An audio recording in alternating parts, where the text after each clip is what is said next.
Welcome to Kanvs with Michael Durant. Thank you for tuning into this episode. This episode is for all those that have submitted the questions on the website on kanvslive.com. Thank you, first of all, for subscribing. A lot of people are reaching out to me and having these questions and trying to figure some things out. 2020 is definitely a weird year, and I don't want you to be afraid. A lot of people are trying to figure out if they're going to start their business, if they're going to close their business. I want to tell you, when I started my company and truly dove in 2008, 2009, a lot of people were losing their jobs, and a lot of people didn't understand why I wasn't trying to just go find a job. Why was I trying to start a business when everything was on a downturn? So in these questions, I'm gonna give you 8 things that I went through and that I did. I found out down the road that I should have been doing, and hopefully this will help inspire you. It may discourage you, but I just want to tell you the truth about the entrepreneur's journey. Also, go to the website if you have not already and subscribe. We never want to be bound to a platform. We always want to have freedom to speak and speak what's on our heart and never be censored. So in this episode of Kanvs, let's dive in. Top things that are going to help you make it through the entrepreneur's journey. I'm going to tell you the truth. It's going to be good. See you in a moment. This is Kanvs.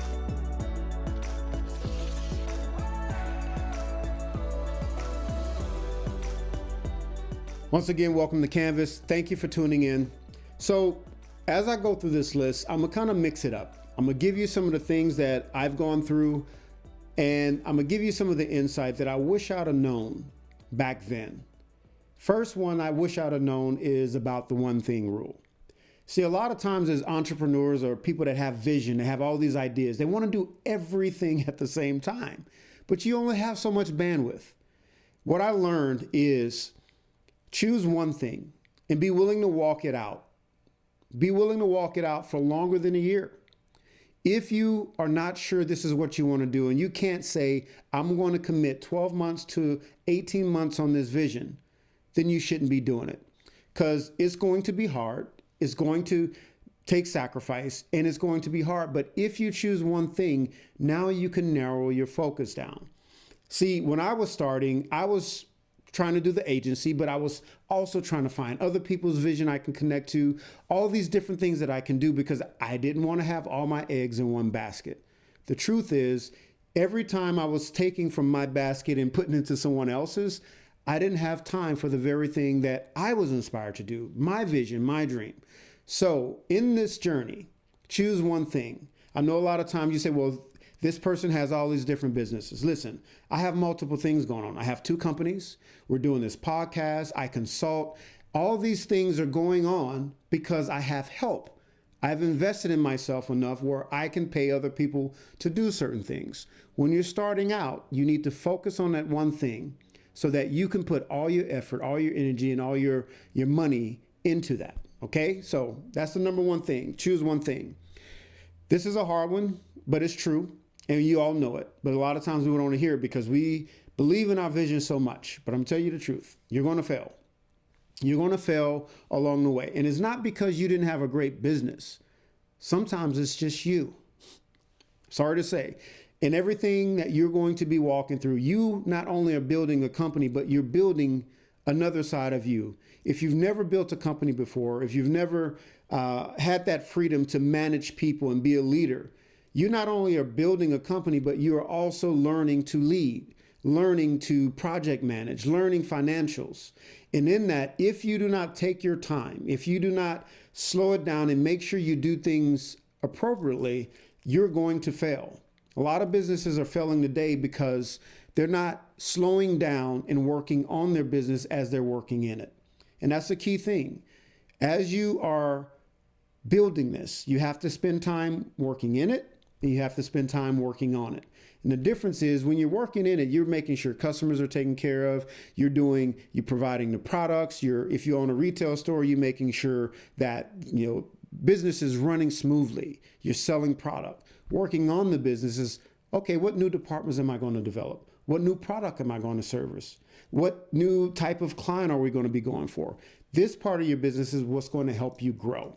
So as you're doing all this, to make sure you slow your rate of failure down, you're still going to fail on some things, but you have to fail forward. And when you fail forward, that means, hey, you made some mistakes, get up, let's do it again. Now I've learned, I can do it better, I can do it faster, okay? So just recognize that you're gonna have failures along the way. Another one that I feel a lot of people that are doing this don't realize, and I get it all the time, they don't have any money, so they can't invest in themselves. And it's two things that are going to help you build your company. You're either going to spend the money or spend the time. And eventually, as you get to a certain level, you have to spend time and money. You cannot build a company and expect someone to pay you, but you're not willing to invest in yourself so that you can become better. Investing in yourself is spending money on marketing, making sure you have a great brand, making sure it all makes sense. I know a lot of people that are, whatever you have to do, I say do it. If you got to hire people on Fiverr, if you don't know what that is, go look it up, fiverr.com. But you're only going to get what you put into that. If you only put a little money, don't expect the best. It doesn't make any sense. And I'm being truthful to you right now. If you're not willing to invest in yourself and be willing to make a sacrifice, use some savings. Some people have taken a mortgage out on their house. These are things that people do to grow. Now, if you're going to do that, I'm just saying, make sure you prepare. If you're going to invest in that and get some money for help, then make sure you do it right. You learn as much as you can about your business and what needs to happen. If you don't invest in yourself, I'm sorry, it's not going to work. If you only put in a few hours, how do you expect to grow? So invest in yourself is either time or money. All right, Suck Monkey, I'm getting a little hoarse here. All right, another thing, understand your competition. There's a lot of people doing what you do. So now you're going to have to learn how to be an expert. You're going to have to be the master in your industry, and that takes time. So look at what your competition is doing. Learn from your competition. Don't try to go and create something new when it's already been created. I was always taught, look at your competition and find the cracks. Find the things that they're not doing. You do what they're doing and then add to it, add value, because nothing is new under the sun. You are not coming out with something new. You're just maybe coming out with a different platform, another way of offering, a creative way of presenting it. But it's all the same. So learn from those people that are doing. Watch what they do, see what they do well, and you do exactly the same thing. You don't have to rewrite this thing. Use your competition. And also, they're going to keep you on your toes, because guess what? When you start doing good, they're going to be looking at you. So you're going to always have to be looking forward. I always say this, take this with you, write this down. You have to be an infinite player, not a finite player. Infinite players don't look at what everyone is doing to decide what they're going to do. You learn from them, but you do not look and make your decisions off of what everyone else is doing. Finite players try to figure out how they can catch up with infinite players. You got to play the long game, people. All right? So, next thing. I like this one because I had to learn the hard way after losing a whole lot of money in business. And if you don't take nothing else, really understand what I'm about to tell you. Money is a byproduct. You can't chase it. Money comes when you provide service. Money comes when you provide excellent service. The better you become, the more money you can request. So if you are focused on money, I'm picking a business, my vision and everything is based off of getting rich or money, then you are going to lose. Some people say, well, I know people that chase the money. They made millions and they lost millions. Some of them lost who they were. Some lost families. And I say, hey, if that's what you want to do, that's for you. I'm talking for those people that want the full circle of success.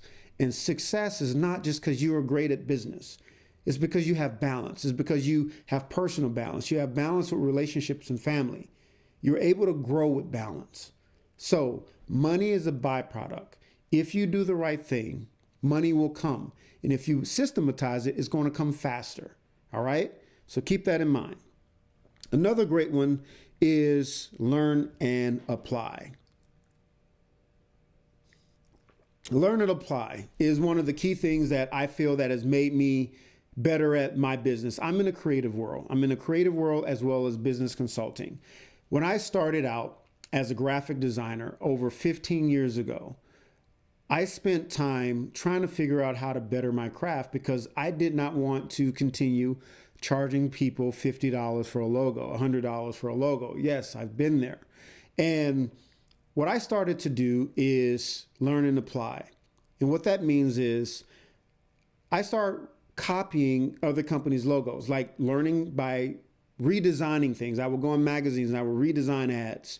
I will look at movie illustrations or movie posters and try to recreate those posters because I wanted to find out the techniques. And then I start realizing I had to pick up tutorials. I self-taught myself. And what happened is the more I was able to put out great work, I found and ran into some of the greatest mentors in my life. Emmy award-winning producers, movie producers, Grammy award-winning artists. And what was happening when I was sitting in studios, when I was cutting commercials or doing voiceovers, when I was sitting in the back, I was watching and learning. Why are they doing this? How many takes did they actually do? Why are they looking for this perfect sound? I was learning and applying. So I would take what I learned and I went back. See, the thing that you have to understand in this walk is that there's a circle. And this circle is called knowledge, experience, and wisdom. I'm sorry. Yeah. Knowledge, wisdom, and experience. A little late over here, but that circle is how you learn. It's how you grow. You get knowledge, you go and get the education, you learn about it, and then you start applying it. That means you're getting experience. And the more experience, the more times you do it, the more muscle memory you build in this, the wisdom comes. And it's a full circle again, okay? So in that, learn and apply, become better, become an expert. In 2020 and beyond, you're going to have to master your craft. You're going to have to set yourself apart. Because I'm telling you, things are changing. New technology is coming out. Jobs that you haven't even thought of are coming. You have to be on the forefront of this, okay? All right. The next thing, and I think I'm going to end it with this one. This was the one that I wanted to save for last because I realized this along the way, and I'm in a lot of sessions where we're kind of figuring out a brand, which way it's going to go. We usually are building brands from scratch. You know, what is going to be the personality, archetype, buyer personas, and figuring out color schemes and all that. And what I learned along the way, it was funny because we had a lot of people with a lot of money that were putting into their brands and they were trying to build the brand off of their favorite color.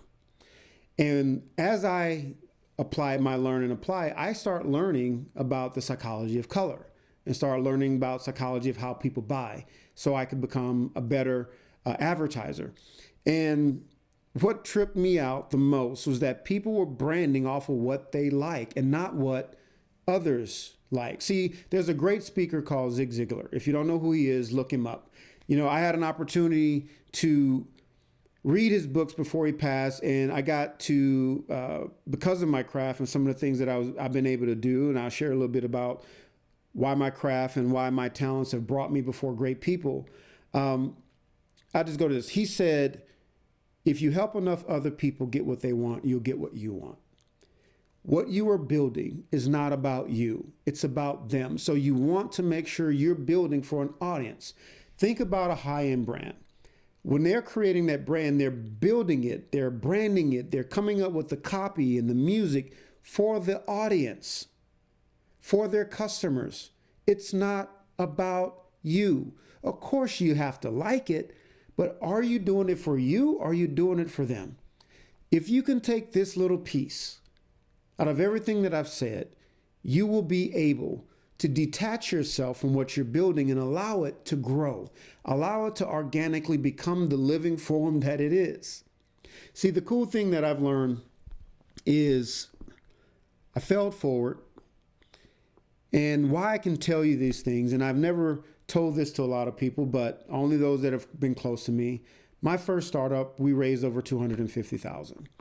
And we built a magazine. It was called So Real Magazine. It's still back there on the wall back there. And we grew very fast. And we grew fast in the sense of popularity. We were a positive lifestyle magazine in Las Vegas. And if you've ever lived here, you know that this is Sin City. And I wanted to, God put inside of me to build something positive, to build something fresh. And that's why people loved what we were doing. We were stylish. We had this fashion look. We were invited to red carpets and parties and all these things. And what happened along the way was I lost track of the true vision. Because as you grow, a lot of people think about how I'm going to get there, how I'm going to get the money, how am I going to get investors. The thing you don't realize is what happens when you do. That's another world. Some people are afraid of failing, but there's some that's afraid of success. See, there's a lot of things you have to learn on this entrepreneur's road. And there's things you just don't know yet because you haven't had an opportunity to experience it. You're going to fail forward. You're going to grow from the experience. The more you do it, the more you pick that one thing and you stay in it, the more you become a master. A master. There's a lot of people being generalists. You have to become a master at this thing. See, I had an opportunity to sit in rooms with politicians, those that were running for vice president, senators, and governors. I've had an opportunity to travel on the road with one of the most profound speakers, Les Brown, for 2 years, behind the scenes and getting to meet phenomenal speakers from all over the world. I got an opportunity to interview Dr. Maya Angelou. I've had opportunities to be in a room with Grammy Award-winning artists, Emmy Award-winning movie producers.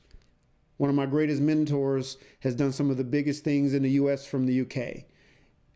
It's allowed me to be able to tell you today, this road is not easy, but it is so filled with experience and blessings. I would not change it for anything in this world. I have been able to give my children a life that they want. My wife homeschools. She runs a nonprofit. But our children were able to bring them home, and she was able to be here with the children as she focused on their education and then eventually started helping other families focus on their children's education. If I wouldn't have gone through this road, we would not be able to have the freedoms we have. In the middle of a pandemic, our business is still growing. We're blessed. I put everything that I do in my Father above. And I'm not talking about religion. I trust. He's taught me how to utilize the God code. We'll talk about that in another time, but this journey is real. We've been given a blessing to go out there and imagine. You have a canvas. Life and experiences is the paintbrushes. You choose what you're going to paint. And if you are a fellow Christian, he will walk with you, but you have to step your foot in the Jordan. You have to raise your hands to split the sea. And if you don't believe, that's fine too. You still have to respect the code.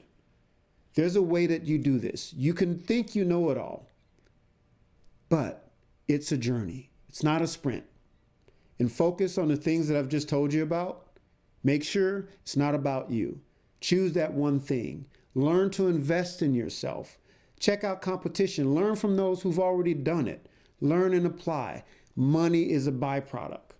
All of these things, if you really listen to what I said, it will help you. It's going to take you 18 months to figure this thing out. I'm telling you straight up. It took me years. But if you follow some of these tools and you apply, there's a great book that I was been watching for a while, and I picked it up. There's two. One I got a while ago, and one called Be Humble, Stay Hungry, Always Hustle. I don't know this gentleman. I just think it was a great book. And it's it's how I've always lived. I wanted to be humble. I wanted to be hungry, and I wanted to hustle. And that's what it's going to take to get through this. And you're going to have to pick up a book and read, because if you're not applying education, if you're not learning your craft, if you're not learning from experts, if you're not investing in yourself, it's going to be a long, hard road for you. Okay. Another great book. This is a book, I'm not even sure, this was given to me. And the reason I like this book so much, because it answers some of the questions when, as a Christian, I was in advertising and media, and I was invited to things that honestly was a little questionable. And sometimes I had to walk away and leave because I didn't want to be in that environment. But this one is called Success Kills. Step aside the snares. Sidestep the snares that will steal your dreams. And I ran into a lot of snares. And one day I'll give my story. and what I went through in this walk. I'm gonna give you even more details because it was hard. It was hard for me. So thank you for listening to this episode. I hope it has helped you. I hope it has inspired you. And if it discouraged you, I hope it was discouraging for you to wake up and realize what it's going to take. Look, on this side of it, it's beautiful. And I'll leave you with this. You can decide to live the world of what if. Because what if has two sides. What is and what will be. What if is a world of full potential. So what if you listen to what Michael said and you applied it? What if you walked it out for 18 months? What if you became a master at your craft? It will give you the reward. But what if you stay exactly where you are? You already see the world you're in. So what if you decide to do something different? That's it. This is Michael Durant with Kanvs. Please subscribe, go to the website, and make sure you subscribe. Also, you can ask questions. We love you guys. I'll see you next time. Life's a canvas, so paint away. Thank you for listening to another episode of Kanvs with Michael Durant. We are always looking to inspire you with people, stories, insights, and things that matter. All politics aside, of course. So, visit us online at kanvslive.com. That's KANVS live.com. Or follow us on Instagram at Kanvs Live. Until next time, life is a canvas, so paint away.